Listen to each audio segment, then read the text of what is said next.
साथियों नमस्कार। साथियों 30 अगस्त 2025 को दिल्ली हाई कोर्ट से बहुत ही महत्वपूर्ण और जबरदस्त फैसला आया। ये जो जजमेंट आया है ये उन सैनिकों के लिए है जो सेना की सेवा करते हुए, सैन्य सेवा करते हुए जो लाइफस्टाइल जिसको कह सकते हैं हम जीवन शैली की बीमारियों से ग्रसित हो जाता है, बीमारियां हो जाती हैं, जिसको हम कहेंगे रक्तचाप, ब्लड प्रेशर।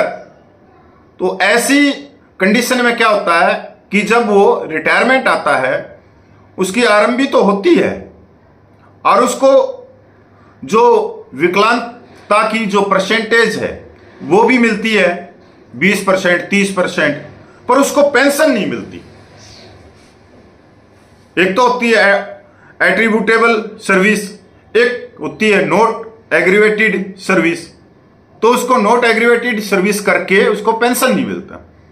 इसी पे एक हमारे वारंट ऑफिसर दिल्ली, पहले वो एएफटी में गए, आर्मर्ड फोर्स ट्रिब्यूनल में गए, जहां पर उनके हक में फैसला आया, पर सरकार ने उनके फैसले को नहीं माना और सरकार ने उसको दिल्ली हाई कोर्ट में चुनौती दी। अब दिल्ली हाई कोर्ट से भी फैसला आया वारंट ऑफिसर के हक में। तो चलो हम ये पूरा एक बार देख लेते, क्योंकि ऐसे लाखों सैनिक हैं जिनको पेंशन आते हुए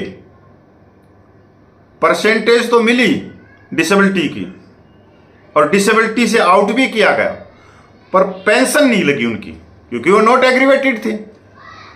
तो उसी चीज पे ये महत्वपूर्ण फैसला है और ये लाखों जो पूर्व सैनिक हैं उनके हक में है ये।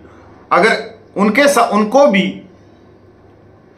पेंशन नहीं मिल रही है तो वो इस जजमेंट का सहारा लेके वो भी न्यायालय के दरवाजा खटखटा सकता है।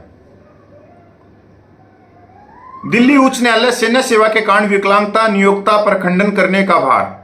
सशस्त्र बलों के दिग्गजों के अधिकारों को मजबूत करने वाले एक महत्वपूर्ण फैसले में दिल्ली उच्च न्यायालय ने एक सेवानिवृत्त वायुसेना अधिकारी को विकलांगता पेंशन देने के सशस्त्र बल न्यायाधिकरण के आदेश को बरकरार रखा, जिसमें कहा गया कि सेवा के दौरान उत्पन्न होने वाली किसी भी विकलांगता को सैन्य सेवा के कारण या उससे बड़ी हुई माना जाता है जब तक कि नियोक्ता स्पष्ट रूप से अन्यथा साबित ना कर दे।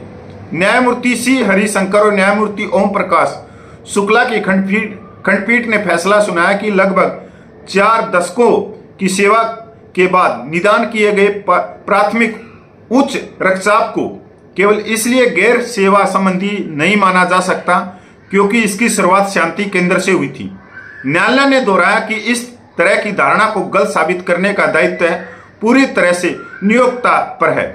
इस मामले में भारत संघ पर, खासकर जहां कोई पूर्व चिकित्सा रिकॉर्ड या सबूत मौजूद नहीं है जो पहले से मौजूद बीमारी का संकेत देता हो। प्रतिवादी पूर्व वारंट अधिकारी ओम प्रकाश भारतीय वायुसेना में 37 वर्ष और 11 महीने से अधिक समय तक सेवारत रहे। भर्ती के समय उन्होंने एक स्वयं घोषणा पत्र प्रस्तुत किया था और चिकित्सा परीक्षण कराया, जिससे पुष्टि हुई थी कि उनका स्वास्थ्य अच्छा है और उन्हें उच्च रक्तचाप सहित कोई विकलांगता नहीं है। अपनी सेवा के दौरान बाद में उन्हें प्राथमिक उच्च रक्तचाप का पता चला और उन्हें निम्न चिकित्सा श्रेणी में सेवा से मुक्त कर दिया गया। रिलीज मेडिकल बोर्ड आरएमबी ने उनकी विकलांगता का आकलन 30% किया, लेकिन यह राय दी कि यह सेवा के कारण नहीं थी और तर्क दिया कि यह शुरुआत एक शांतिपूर्ण स्थान पर हुई थी जिसका परिचालन तनाव या दबाव से कोई संबंध नहीं था। हालांकि कमांडिंग ऑफिसर के प्रमाण पत्र में स्पष्ट रूप से दर्ज किया गया था कि यह बीमारी अधिकारी की ओर से किसी लापरवाही या कदाचार के कारण नहीं थी। आरएमबी के निष्कर्ष से व्यथित होकर ओम प्रकाश ने सशस्त्र बल न्यायाधिकरण एएफटी का दरवाजा खटखटाया, जिसने विकलांगता पेंशन देने का निर्देश देते हुए कहा कि यह बीमारी उसकी लंबी सेवा अवधि के दौरान उत्पन्न हुई थी। इस आदेश को चुनौती देते हुए भारत संघ ने दिल्ली उच्च न्यायालय में एक रिट याचिका दायर की, जिसमें तर्क दिया गया कि एएफटी ने आरएमबी के निष्कर्षों की अनदेखी करके गंभीर गलती की है। न्यायालय के समक्ष तर्क, भारत संघ का तर्क, सरकार ने तर्क दिया कि चूंकि आरएमबी एक वैधानिक शिक्षा बोर्ड है, इसलिए उसके निष्कर्षों को प्राथमिकता दी जानी चाहिए। इस बात पर जोर दिया गया कि शांति केंद्र में उच्च रक्तचाप की शुरुआत का तनावपूर्ण तैनाती या क्षेत्रीय परिस्थितियों से कोई कारणात्मक संबंध नहीं है। प्रतिवादी का तर्क, सेवानिवृत्त अधिकारी ने अपने वकील के माध्यम से प्रतिवाद किया कि निदान से पहले उन्होंने लगभग 38 वर्षों की समर्पित सेवा की थी और प्रवेश के समय किसी भी पूर्व मौजूदा बीमारी का कोई प्रमाण नहीं था। विकलांगता को आरएमबी द्वारा स्वयं 30% निर्धारित किया गया था और कमांडिंग ऑफिसर के प्रमाण पत्र ने किसी भी लापरवाही का नकार दिया था, इसलिए सेवा जिम्मेदारी की धारणा लागू होनी चाहिए।